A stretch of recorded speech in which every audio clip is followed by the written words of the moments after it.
Well, it would appear that the internal upheaval has begun inside of Spotify as day 2 of the Alex Jones podcast appearance on Joe Rogan Experience continues to rustle the jimmies, to bring up an old acorn from back in the day, or chestnut. Is it chestnut that you say? Look, I had about 2 hours of sleep last night. I got a new puppy. He's chewing everything, barking, and in general being super cute. So give me a break. Here, look. Here he is. Get that thing. Get it. What? I'm not filming you. Hey. Huck.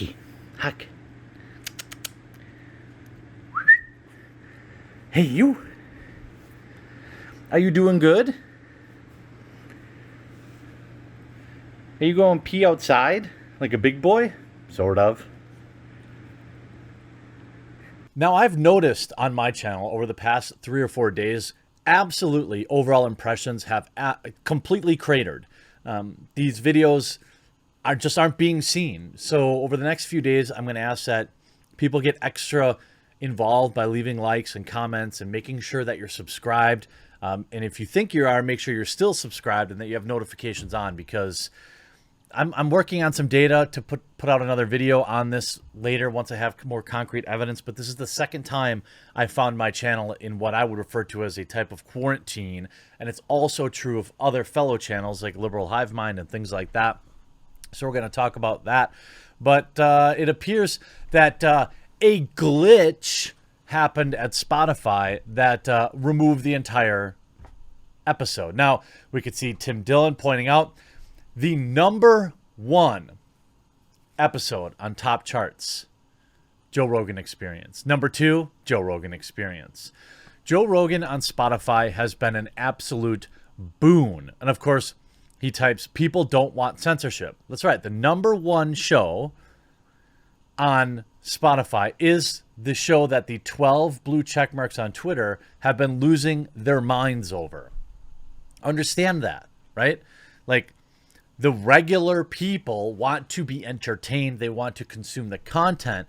But a small group of those that believe they know better than you are the ones making sure actively that you can't see the type of content you want to see.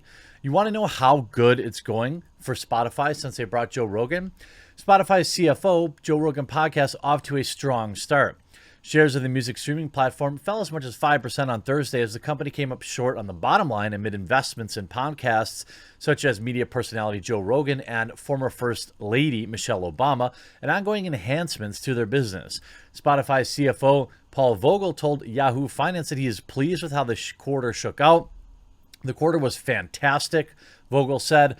He added Rogan's start on the platform has been ahead of expectations, and the podcast could see another bump when it goes exclusive to the platform at the end of the year. An early reaction to Spotify's results overall looks strong. For one monthly active users rose 7% sequentially to 320 million. They beat analyst estimates for 316 million and marked a recovery from earlier in the year when the coof took a toll on audio consumption, which is weird to me. I guess less people driving to work. I still think people would have time to watch podcasts, but I guess not. Further, Spotify's investments in podcasts continue to gain hold. The company called that 22% of its monthly active user base engaged with podcasts in the third quarter. In the second quarter, it was 21%. The company's free cash flow also spiked to 103 million euros from 27 million in the second quarter. So still, I read this as, obviously the majority of people listen to music on Spotify, but it ticked up a little bit in terms of people that wanted to listen to, I imagine that's basically the Joe Rogan Experience bump. Of course, that doesn't stop BBC News, CNN, The Guardian, everybody else whinging and crying that about who Joe Rogan chooses to put on his podcast. And of course, this morning, a whole new round of articles, Spotify and Joe Rogan under fire over Alex Jones's role. Rogan's hugely popular podcast signed an exclusivity deal with Spotify earlier this year for $100 million. The Rogan's exclusivity deal on Spotify will see the show vanish from other platforms at the end of the year, which sadly for me means I won't listen to it as much. I'll see clips here and there. But for now, it remains available on extremely popular on other platforms, such as Apple Podcasts and on YouTube. But Spotify's payment for the rights to the podcast has stoked internal arguments. The internal pushback prompted when an email to the staff from the company's top legal officer, which was obtained by BuzzFeed News. If a team member has concerns about any piece of content on our platform, you should encourage them to report it to Trust and Safety, because they are experts on how our team is charged with reviewing content. However, it's important that they aren't simply flagging a piece of content that just because something they've read online. It's all too common that things are taken out of context. So it looks like they're actually scolding their internal employees.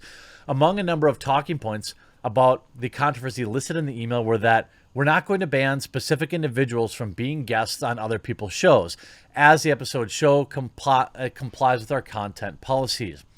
Responding to the controversy in an Instagram post, Rogan wrote, "I knew people were going to get criticized the content of this podcast, even without listening."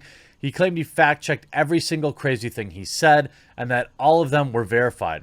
It's basically true. There were things that he got wrong, but a lot of the stuff that he said was either like correct exactly or adjacent, like maybe he had a percentage wrong or something like that.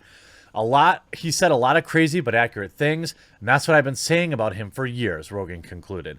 Now, of course, there are people that say everything he said is very dangerous.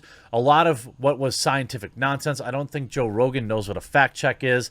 The controversy came as Spotify announced it had added 27% more premium subscribers over the past year, with 144 million paying subscribers. I don't think that Spotify is going to listen to a couple of whiny employees at this point. I think I was wrong about that. I'm pretty sure that Joe has some sort of say, or has carte blanche.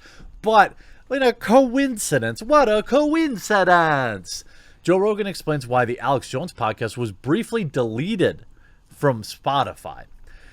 I don't believe that it was an accident, or that it was, I don't believe that it was what they say it is, but I've got to take Joe at his word here.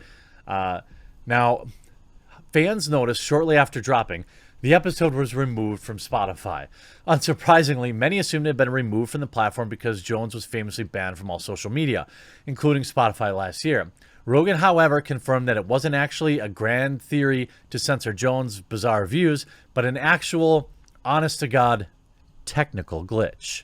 The host took to Instagram to explain to his fans the error and clear up any wild speculations.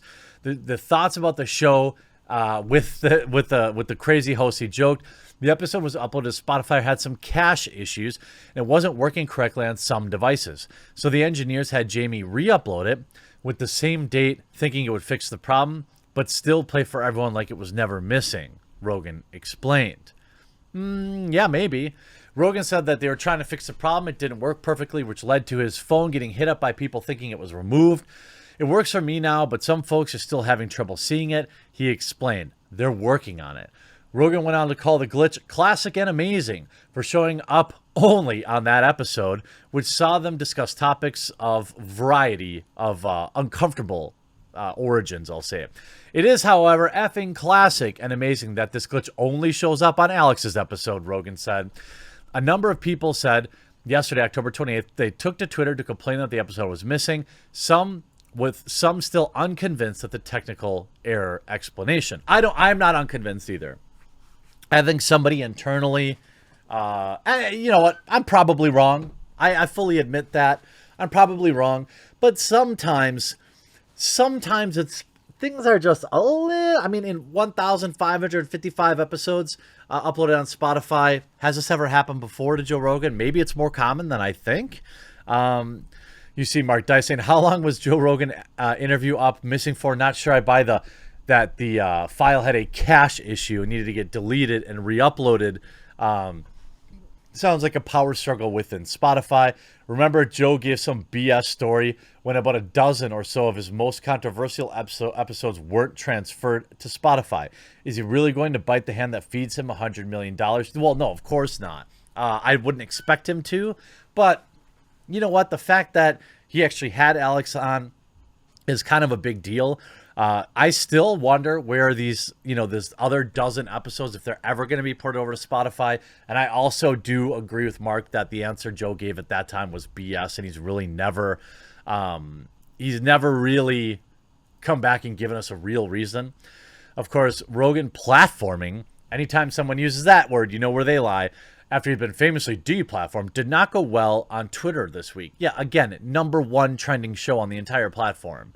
Tens of millions of views will be accumulated on the YouTube upload. I don't believe that you can look at those numbers and think all these people are overwhelmingly against Jones being on the show. The episode has an exceedingly high like to dislike ratio. Music and the podcast company's chief legal officer and head of global affairs, Horatio Gutierrez, emailed team managers on yesterday about the Jones episode, stating that Spotify is not going to ban specific individuals from being guests on other people's shows. So it would appear that the little Spotify employees got a little bit of a slap-a-roo on the wrist. I for one, I'm glad, because in a lot of ways, Joe is the canary in the coal mine. If he can still platform someone like Alex, that's a good sign. What happened to Alex is not a good sign. So we'll continue to watch this. I'm sure that things will develop over the week. I bet you we're going to see some sort of walkout or some sort of people quitting. I just get that feeling at this point. But for now, it's back up after a glitch, and you can enjoy it over on YouTube. Don't watch it on Spotify. Watch it on YouTube. I hope you enjoyed this video. We'll talk to you again real soon.